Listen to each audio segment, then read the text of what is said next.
So our next speaker is Miss Alyona Chubyuk, and Alyona is really an expert of modeling and simulation. So she's gonna share some information with us regarding the buckling support structure of the automotive, the interior displays.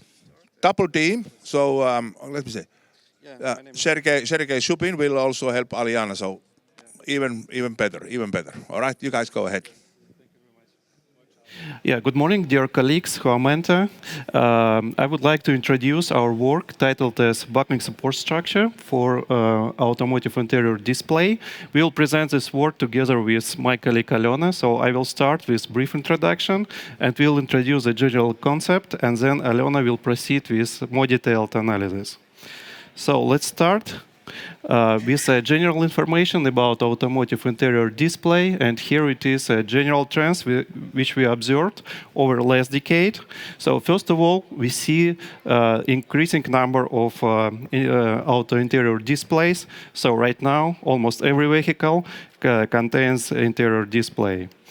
Also, we see that the functionality of interior displays is growing together with the size of the display. Also, we see that display can have a different shape.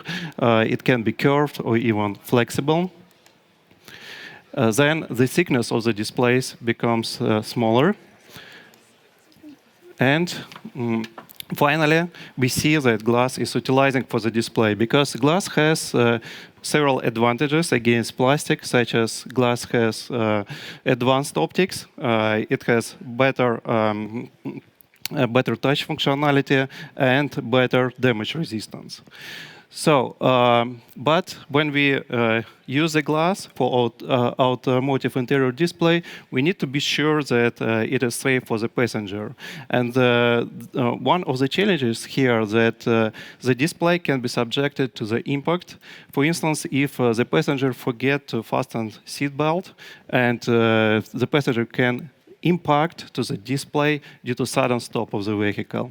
So that is the challenges of using glass. Here it is a video where we try to simulate the effect of the impact of the passenger with the display for the glass. So here you can see the structure where we try to simulate the typical structure underneath the display, and you can see here that the deformation of the glass is pretty huge. So to be able to withstand such kind of loading, we need to have very strong glass. And Corning developed auto-grade Gorilla Glass, especially for such kind of application. So here you can see the performance of the various glass. One of them is chemically strength soda lime glass. The second one is just a second, we will see it here. The second one is competitive aluminum silicate glass, and the third one is Gorilla Glass. So you can see that two of these glass were not able to withstand such high loading, while auto-grade Gorilla Glass were able to withstand this loading. So, but Corning not only produce the glass, we also help to integrate our products to the customer vehicles. And the strength of the glass is one point, but the second point is safety of the passenger during impact test. So we need to be sure that after such impact, the passenger will not will survive in a way. Yeah. So actually, in automotive industry, we have several standards which specify the requirements for the display. Here, it depends on the region where we have a vehicle. So here it is just a several example of the standards. But there is some general requirements which we have in almost all of the standards. That headform deceleration shouldn't be very high during such event. Specifically, it shouldn't the deceleration greater than 80 G should not exceed 3 milliseconds. So here it is, the plot which illustrates the case when this criteria is not fulfilled. So you can see the blue line, it is a deceleration curve of the headform. And you can see that here we have high deceleration higher than 80 G for 6 milliseconds. So it means that such structure doesn't meet with the requirement. So what we can do to fulfill the requirements? So we can ask ourselves how we can modify the structure to be able to decrease the deceleration. And here we should keep in mind two aspects. The first one is that the support structure should be stiff enough to remain functionality of the display. So it cannot be very soft when we touch it, for instance. But on the other hand, we should have relatively soft structure to decrease the deceleration during impact test. So the advanced structure is some kind of compromise between stiff structure and soft structure. So let me show you what we can do with the support structure, how we can improve the performance of the structure during such test. So to answer this question, we can start to consider this problem with very simplified model. Here it is how we can represent this test. So we have a mass, it is a head form. We have glass together with display, and we have a display support structure, which can be simulated like a spring. So generally speaking, if we would like to consider this problem, we can start with a very simplified model like a linear spring together with a mass M. Then the question is what we can do with the stiffness C. So the very simple case is when the structure has a linear response. So here it is how it looks like. But we can ask ourselves how we can improve the performance of the test, what we should do with the stiffness. For instance, we can have some soft initial stage of the contact, whether it will provide better response, or we can have a hard initial contact stage like it is shown here. So we can ask ourselves what is the better structure, what kind of response we should have to improve the performance in the test. So to answer this question, I will consider maybe a more simplified case with bilinear response when we have two stiffness which describe the real behavior of the structure. And we will try to answer the question which one is better for the impact test. Okay. So here it is, the linear response of the structure, and here I would like to emphasize what we actually have here.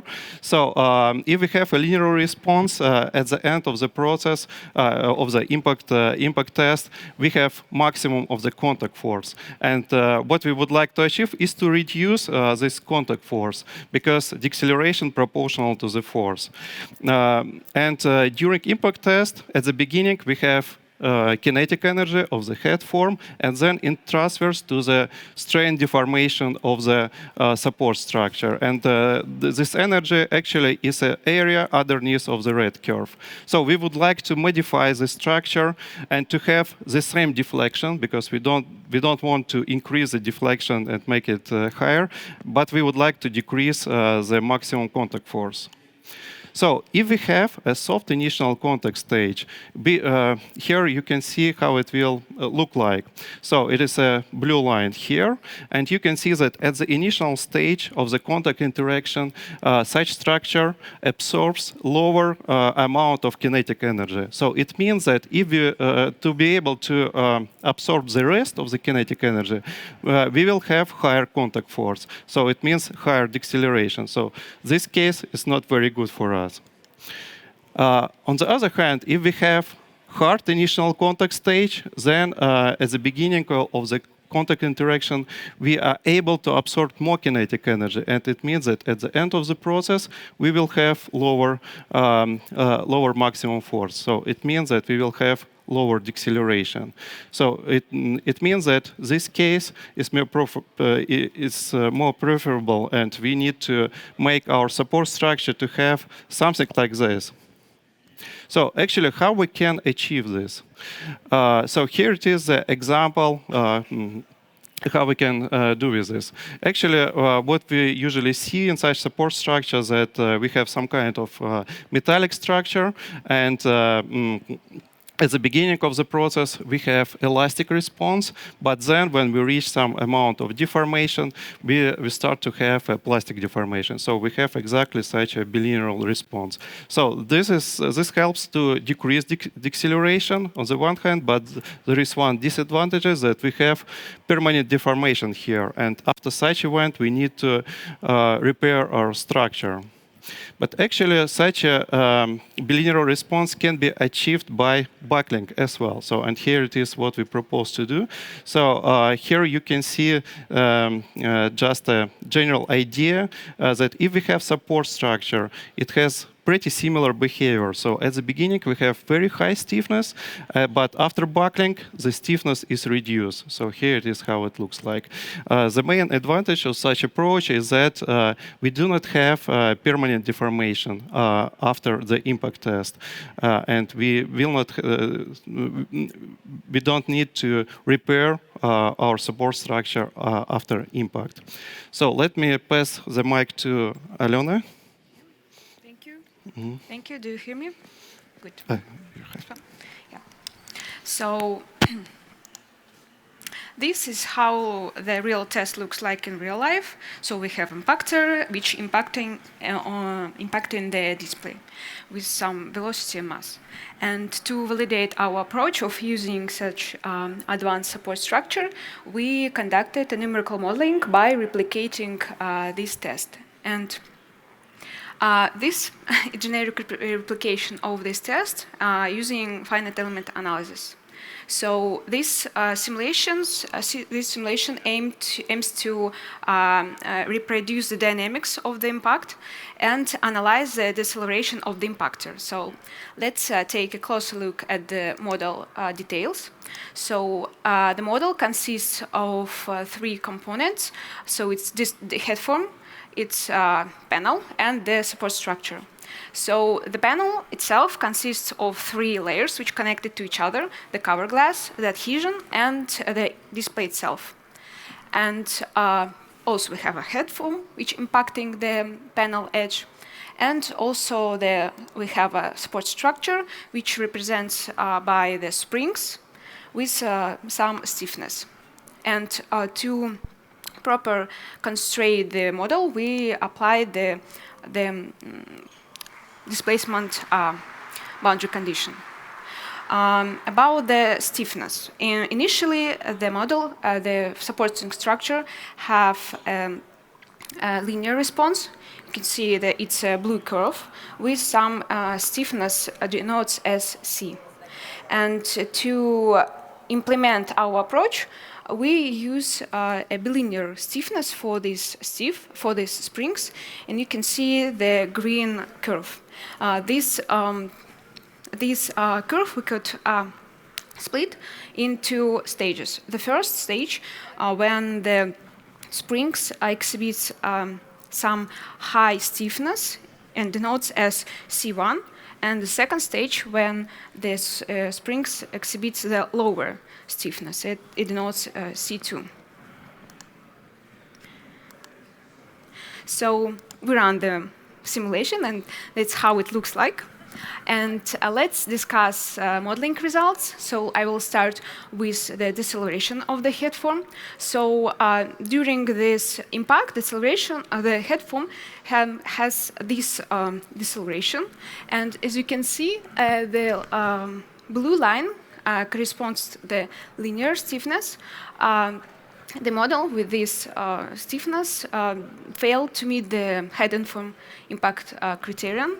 And because it has the higher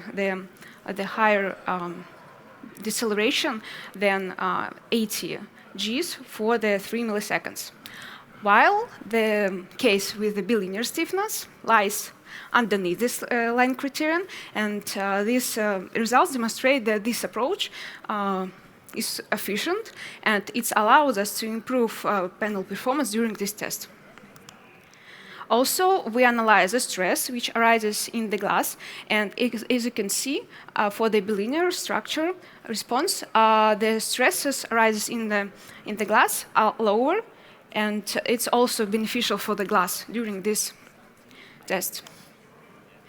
And also, it's important to notice that during this simulation, the overall displacement of the headform doesn't exceed the displacement which were in the linear case. It's really important because it's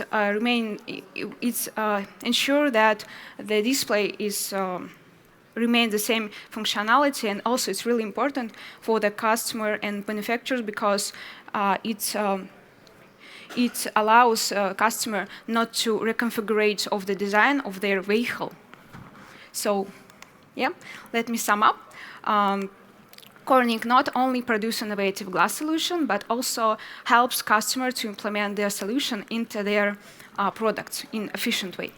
So, as an example, we demonstrated such as concept, which allows to improve the headform impact test performance, as it reduces the headform deceleration. Also, it allows to improve the glass performance, as it reduces the glass stress, and therefore it reduces the decrease the failure risks, and also it's preserves the display functionality because the overall deflection remain the same. So, therefore, this concept which could help to improve the panel performance during this test. So thank you for your attention. If you are interested in our work or in collaboration, please feel free to reach out to us. Thank you.